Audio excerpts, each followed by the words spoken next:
Assalamu alaikum, bonsoir à tout le monde. Aujourd'hui, nous sommes sortis un peu dans la ville et nous avons rencontré un philosophe, donc elle va se présenter. Bonjour, je me présente au nom de Bormouna Victor Razak. Je suis un philosophe en formation, je suis en deuxième année thèse doctorale en philosophie option esthétique. Nous allons essayer de faire une petite communication sur la question de la beauté ou bien sur les regards de la beauté féminine dans l'espace sahélien.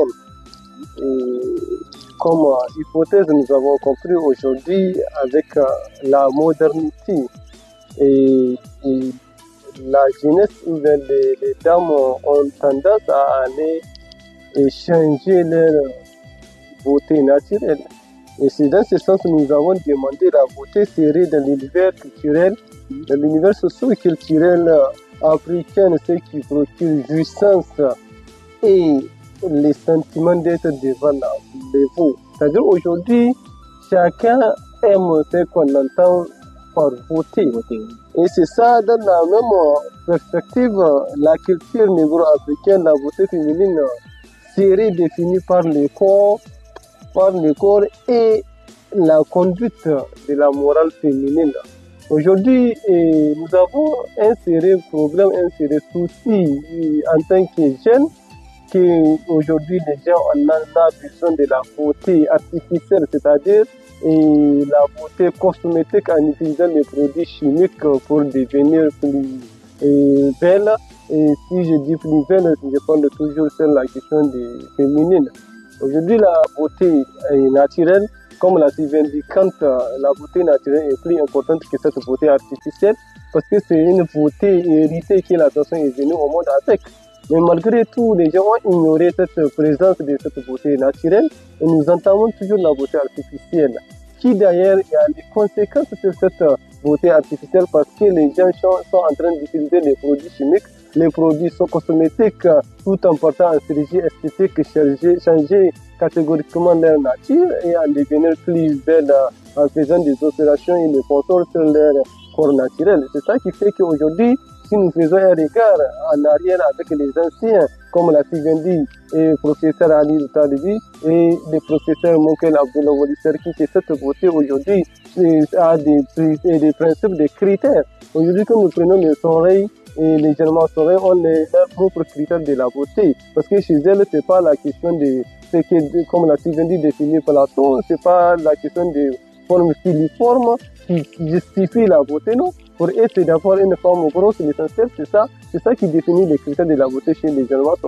Et comme dans les techniques Kanuri et les Pels, ils ont besoin d'une forme filiforme, c'est-à-dire allongée comme les fils, et avoir, comme l'a si bien dit, à nouveau, et un chanteur Anza de la Réma qui disait que les critères des dames là sont réunis autour de 12 critères, c'est-à-dire avoir les deux grossières, ce qu'on a l'habitude de dire, cette français légère, la forme filiforme, et avoir une forme Coca-Cola.